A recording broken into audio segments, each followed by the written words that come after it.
মরুর দেশে পাওয়া যায় যে সান্ডা, এটা আসলে দেখতে কেমন? সান্ডা খাওয়া হালাল নাকি হারাম? আরব দেশে যে সান্ডা খাওয়া হয়, বিপত্তি ঘটেছে এইখানে যে একজন সান্ডা আনতে বলেছে, সেখানে গুই সাপ নিয়ে আসা হয়েছে। গুই সাপের ঠোঁটের মধ্যে, মুখের ভিতরে এক প্রকারের লালা আছে যেটা চরম বিষাক্ত, এবং গুই সাপ লালা ছিটিয়ে দিতে পারে। যদি সে প্রচন্ড ভয় পেয়ে যায় এবং মনে করে যে আমাকে যে কোনো সময় আক্রমণ করা হবে, তখন এই বিষাক্ত লালা ছিটিয়ে দেওয়ার মধ্য দিয়ে আপনি কিন্তু ক্ষতিগ্রস্ত হবেন এবং আপনি এই বিষক্রিয়ায় নানাভাবে আপনার প্রাণ চলে যেতে পারে। এই জন্য গুই সাপ আর সান্ডা একেবারেই এক না। সান্ডা খুবই শান্তশিষ্ট, খুবই নিরীহ, গুই সাপও নিরীহ, কিন্তু গুই সাপের খাবারের প্রকৃতি আর সান্ডার খাবারের প্রকৃতি ভিন্ন। গুই সাপ হচ্ছে মরা মুরগি, মরা ছোট ছোট কোনো কীটপতঙ্গ, এমনকি ডিম, সাপের ডিম পর্যন্ত সে খেতে পারে। আর সেখানে সান্ডা হচ্ছে শুধু লতা পাতা গাছ, এই ছোট ছোট লতা পাতা খেয়ে বেঁচে থাকে। সান্ডা যেটা আসলে লতা পাতা এগুলো খেয়ে বেঁচে থাকে, ঘাস খেয়ে বেঁচে থাকে, খুবই সামান্য,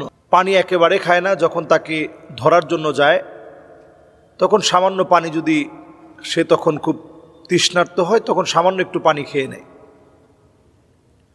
এই সান্ডাটা নবী করিম সাল্লাল্লাহু আলাইহি ওয়াসাল্লামের জামানায় সাহাবায়ে কেরাম সান্ডা খাচ্ছিলেন।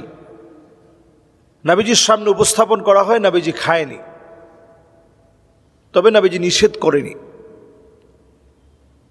তো এই দৃষ্টিকোণ থেকে পরিষ্কারভাবে বোঝা যায় যে নবীজি যা নিষেধ করেনি সেটাকে আপনি নিষেধ করার কোনো সুযোগ নেই।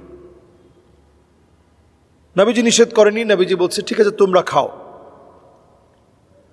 সহিহ মুসলিমে একটি হাদিস এসেছে, নাহা রাসূলুল্লাহ সাল্লাল্লাহু আলাইহি ওয়াসাল্লাম আন আকলি কুল্লু যী নাবিন মিনাস সাবঈ।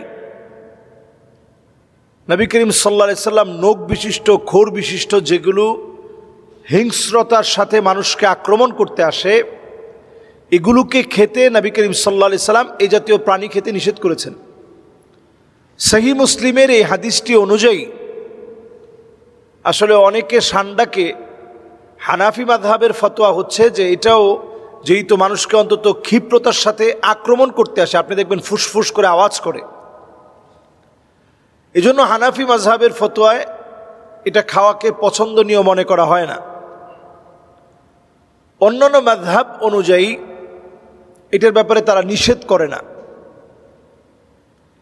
তো এই দৃষ্টিকোণ থেকে আরব দেশে যে সান্ডা খাওয়া হয়, বিপত্তি ঘটেছে এইখানে যে একজন সান্ডা আনতে বলেছে, সেখানে গুই সাপ নিয়ে আসা হয়েছে।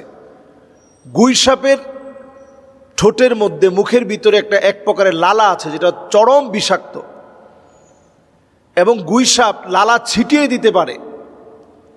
যদি সে প্রচন্ড ভয় পেয়ে যায় এবং মনে করে যে আমাকে যে কোনো সময় আক্রমণ করা হবে, তখন এই বিষাক্ত লালা ছিটিয়ে দেওয়ার মধ্য দিয়ে আপনি কিন্তু ক্ষতিগ্রস্ত হবেন এবং আপনি এই বিষক্রিয়ায় নানাভাবে আপনার প্রাণ চলে যেতে পারে। এই জন্য গুই সাপ আর সান্ডা একেবারেই এক না।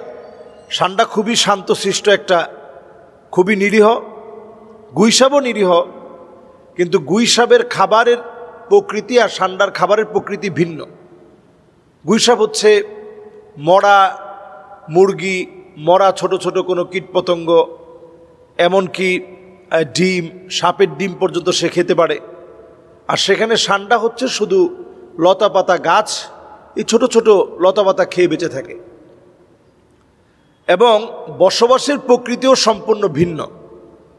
ওইটা হচ্ছে পাহাড় পর্বতে, মরুময় বেষ্টিত, পাথরের পাহাড় বেষ্টিত জায়গায় ছোট্ট একটা গর্তের ভিতরে লুকিয়ে থাকে। তো অ্যারাবিয়ানরা তখন সেখানে পানি আর পানি ঢালতে থাকে, বিরাট বিরাট পানি নিয়ে যায়। তো সেখানে পানি ঢালতে থাকে, তো যেহেতু পানি সহ্য করতে পারে না সান্ডা, সে উপরের দিকে উঠে আসে এবং একটা পর্যায়ে তাকে ধরা হয়। এবং এটা অ্যারাবিয়ানরা বিরিয়ানিতে ব্যবহার করে, সান্ডার বিরিয়ানি এটা তারা ব্যবহার করে। সান্ডার তেল এটা ব্যথার জন্য এবং অন্যান্য অনেক কাজে এটা ব্যবহৃত হয়ে থাকে। মূলত এটাকে অনেকে খুব উপকারী বলে মনে করে এবং খায়, যে সান্ডার তেল এটা শারীরিক সক্ষমতার জন্য অনেক বেশি জরুরি, পুরুষের শারীরিক সক্ষমতার জন্য জরুরি। এই বিষয়টি আসলে ঠিক এভাবে বিষয়টি আসলে কোথাও পাওয়া যায় না, কোনো গবেষণায় এই বিষয়টি এভাবে পাওয়া যায় না। সান্ডাটা মূলত অত্যন্ত চর্বিযুক্ত একটা প্রাণী, এই চর্বিযুক্ত এই প্রাণীটা বেশি খেলে মানুষের ফ্যাটি লিভার হবে, মানুষের ফ্যাটি লিভার হবে এবং নানাভাবে এই ফ্যাটি লিভারের কারণে আপনি অসুস্থ হবেন। এবং প্রচণ্ড বেশি যদি আপনি মাসে যদি কয়েকবার সান্ডা খান, এটা আপনার অনেক ধরনের ফ্যাট জায়গায় জায়গায়, এই ফ্যাটের কারণে আপনি ক্ষতিগ্রস্ত হবেন, শরীরটা নানাভাবে অসুস্থ হবে। তো এটা পরিষ্কার বিষয় যে এই সান্ডা, এটার ভিতরে আমরা যেটা মনে করে আরাবিয়ানরা খেয়ে থাকে অথবা যেটা আমরা মনে করে থাকি, বিষয়টা কিন্তু আদৌ এমন না। আল্লাহ আমাদেরকে বোঝার তৌফিক দান করুক। আসসালামু আলাইকুম ওয়া রাহমাতুল্লাহি ওয়া বারাকাতুহু।